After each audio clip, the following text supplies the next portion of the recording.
Alrighty, guys. So where was I? See, I have to do this video for an hour, huh? Alrighty, we're running for an hour then. So I'm just gonna talk. So basically, with Swift, you had to run for Swift for like a year or two. You signed a contract because they trained you. Most companies, I don't know what the time frame is now, but I know back then, um, the amount of time you had to run was 2 years. So, and everybody, like I said, started with Swift. So after 2 years, I left Swift. I went on to a company called Martin. We called them Bluebird back then. I don't know if I can use their names or not in my video. They'll probably let me know that. But I went on from Martin, which was ran by Randy Martin, um, who's out of Mondovi, Wisconsin, Mr. Harley Davidson himself, out of Ontario, California. So I ran for Martin for about a year, 2 years or so. Left Martin, went on to SRT, Tony Smith. SRT was run by Tony Smith before Covenant bought him out. I wasn't there at the time of the. I was not there at the time of the absorption or the move. But my understanding is, rest in peace, Tony Smith. SRT. I'm sure your son is still out there somewhere, look just like you. So I moved on to SRT. Ran for SRT for a while until my mom got sick. Then I got out of the business. Now we're talking about, I said 99, but actually I started in 90, right around 1990. And I basically went from there to all the way up, as I said, all the way from Martin to SRT before SRT got absorbed. And then I went ahead and took care of my mom. I ran for Covenant. I ran for Roadway. I ran for most of your major players or your major carriers, except CR England and US Express. Almost got on with Knight, but didn't do it. The Knight brothers came through Swift like I did. They went on to form their own company. Major player. But yeah, all the majors I pretty much ran for. So when you're trying to run for major, there's really no difference between them. Some are better than others, but some I would not even look at or take a chance unless I really had to. But they've all been given a chance by me. So, but needless to say, I had to learn the business. I had to learn everything about the business. If you're in this industry, you have to learn everything about the business, especially if you become an owner-operator. The reason that guys tell you do not become an owner-operator right off the gate is because they don't want to see you fail. Now, I got 34, 35 years, and I'm telling you, I've seen guys come out here and lose their hat. I've seen guys come out here and make it. It's only a certain percentage that make it as owner-operators. Some even jump into the part of getting their own authority, which, unless you have somebody holding your hand with that, you're going to have problems. Because within 6 months, you're going to be audited and a bunch of other things. I'm not going to go into that right now. What I will say is, if you're a lease operator, I've been down that path. I've been down the owner-operator path. I've been down both paths. Right now, at this stage, I'm an owner-operator. But this is not my truck. My truck has been in the shop for 12 months. I'm not going to say the name of the place because I don't know if I can do that, but it's in Denton, Texas. We're talking a substantial amount of money for a truck that's been sitting for 12 months. So I'm having to take other measures to get my truck out. I'll take a picture of my truck and show you guys, or I'll go buy my truck and I'll show you what my truck looked like. You probably seen it on the highway. You probably seen me in the truck stops. You can't miss this ad. That's it. Anyway, needless to say, I've been waiting on this truck for 12 months for a rebuilt motor and a rebuilt tranny. Needless to say, the guy kept brushing me off. He was referred by someone. A guy that I ran for, and I'm gonna get into that here in a minute. But I went ahead and, I basically had the guy do my truck, and when he did my truck, he basically he was supposed to rebuild the motor and the tranny, which he did. But then he got the truck started. 3 days later, he spun a bearing, and it's a DD15 motor. The truck only had 542,000 miles on it. And when you see my truck, you're gonna be like, "Damn, that's a 2012," and I'm gonna be like, "Yeah, yeah." What I did was I didn't want any problems with the truck, or what they call road ready. So what I did was I put on new tires, and I didn't do it right away. I spent what I could when I could. New airbags, new cabin bags, new shocks, tires, if I didn't say that already, new seats, new headlights, because the old headlights you couldn't really see. That's why a lot of you guys I know are running these blackout lights, because they basically are brighter. I don't care what you say, they're just brighter. You can see better going down the highway. You don't have to turn on your high beams. You can see everything pretty much. I had to have the hood replaced, which I had to have the truck painted. Put on a new bumper. I didn't want anything on the truck that, let's just say, that was originally on there. Originally got the truck from Ryder just before the COVID epidemic hit. I was able to go buy and purchase the truck. Needless to say, the truck's been sitting for 12 months, so I'm gonna have to work a lot of kinks out of it, I'm sure, once I get it back. But it's unfortunate that I have to go to these measures and extremes to, let's just say, get my truck in working order. My understanding now is the high pressure fuel pump. So I've already priced those.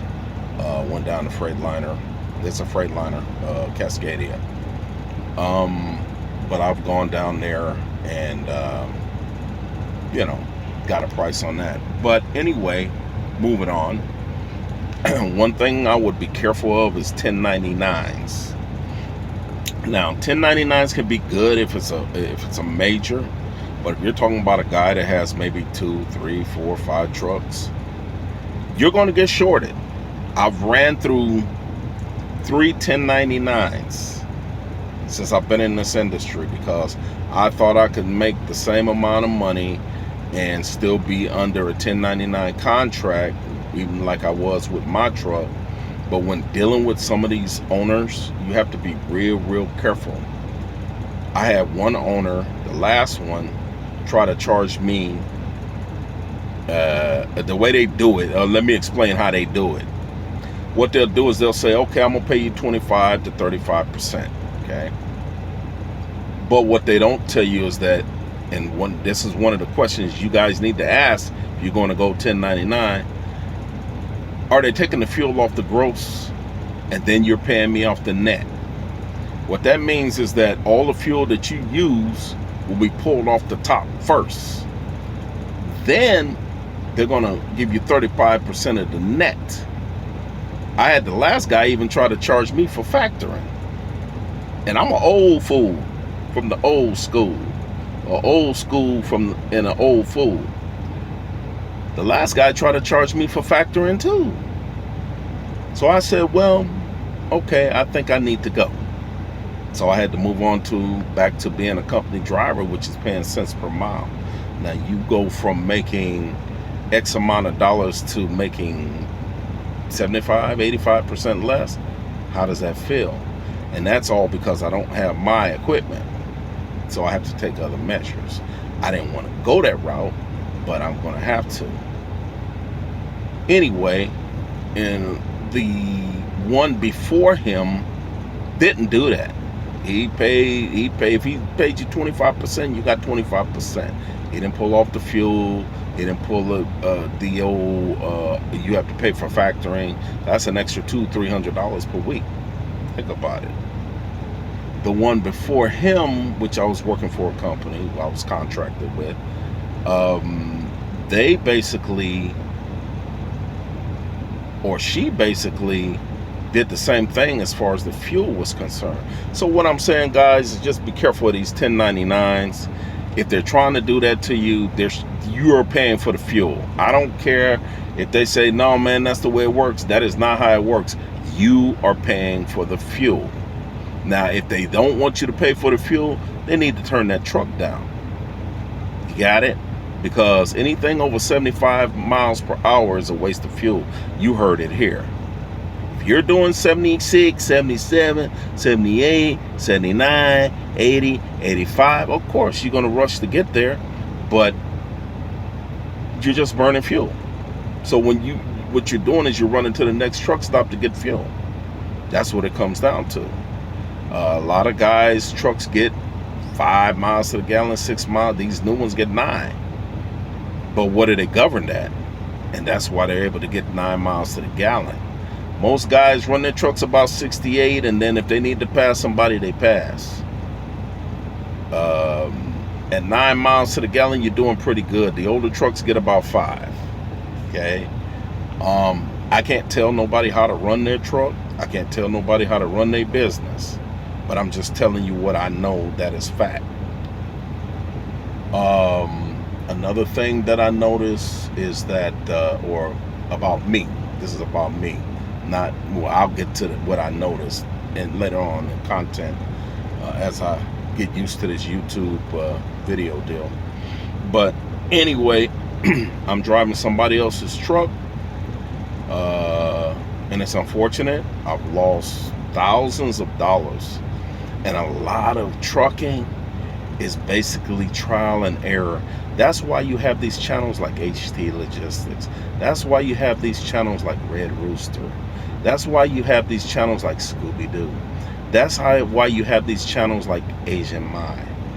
You have all of these channels that out there to try and protect you as a new driver. See, I'm an old head. You know, I run stick all day long. 10 speed, 13 speed, 18 speed. Because I know what I'm doing. I know what it requires. I know how much distance to put between me and whatever's in front of me. And I know I know what I can get away with and what I can't get away with. You'll learn that as you coming into this industry, and as you know, I'm not perfect on this YouTube thing. I'm new. I'm just giving you information and cardinal knowledge that I have, and as I go along, more information will come to me, and I'll be able to tell you more stuff. I'll give you an example of how it was when I came into the industry. I actually broke down in a Swift truck on a highway, I believe, and I'll never know the guy's name. But I was stuck on the side of the highway because why? When I did my pre-trip, I seen the hanging line, but being a newbie, I didn't know what that hanging line was about on the trailer. And it dragged and it cut the line. I could not move because I didn't have any air coming to the trailer. So what ended up happening was, at that time we ran CBs. Purpose of a CB is going to save you behind every time. And I can't tell you how many incidents I've been in, and I seen one almost happen yesterday that involved a vehicle stalling in the middle lane, and there's only one lane to the left and one lane to the right. And me, you know, I don't want to see no accident like that, and I'll tell you about those too. I don't want to see any accidents like that. And so I usually will flash and show the hazards. Flashing and showing the hazard from another driver to let you know, hey man, it may be 5 miles ahead of you or whatever's in front of you. you're gonna need to slow down. But you know, there's a lot of tricks to this industry. A lot of tricks that you have to invent for yourself, so drivers kind of understand where you're coming from. It's a mental. It's not a physical job. It's a mental job. But when I tell you this, what I'm saying to you from earlier is, I was telling you about the 1099s. I was telling you about the companies that I had started with. But just be careful. If you're new in this industry, a lot of it is to save you and not let you kind of like a child taking baby steps. These guys that are telling you the names that I mentioned, and even some that I haven't, they're trying to direct you so that you don't make the same mistakes that they made. That's what they're trying to tell you. Because I've watched a lot of channels and I listen to these guys, and I know if they're telling you the truth or they're blowing smoke up your behind or up your rear. But I can tell by a lot of them, they have compassion and they want to see you succeed. They don't want to see you fail. They want to see you succeed. That's how it was back then, and some guys are still around that maybe was trained by an old school trucker, you know, that are trying to tell you before you make those mistakes, especially when it comes to the mechanical, especially if you're trying to be an owner operator, especially if you're a company driver, especially if you're a lease driver. It's like anything, even in the military, we rib each other, and that's what they're doing. They're ribbing you. You know, they're trying to say, why would you do this or why would you do that as a lease operator? Why would you do this or why would you do that as an owner operator? So you have to make decisions in this industry, and they have to be the right decisions, and they're not going to always be right. Some of the decisions you're going to make are going to cost you. I.e., I had one of those guys whose truck broke down every year. He was 1099, but he wasn't charging me on the fuel side. You just have to find the ones that are not going to charge you on the fuel side if you're working and driving their truck. But his truck broke down every week. But one of the problems was that company, there's a website you can go on. It's called Safer Scores. Safer Scores basically will show you, if you input that DOT number before you go to work for that company, you can see if they have a satisfactory safety rating, unsatisfactory safety rating means they're out of business, or conditional. Those are your 3 safety ratings. If you see a company that has a conditional, if they have a conditional rating, they're pretty much on their way out the door. They may have been through it before and try to change up their DOT number to try to, you know, keep their drivers and to keep making money. But in this case, the company had a conditional. So that makes it easier for a broker, even if you're booking loads. We'll get into that too. When you're booking loads, that broker can charge you whatever he want to charge you. You can't charge him whatever you want to charge him because you're on SaferWeb.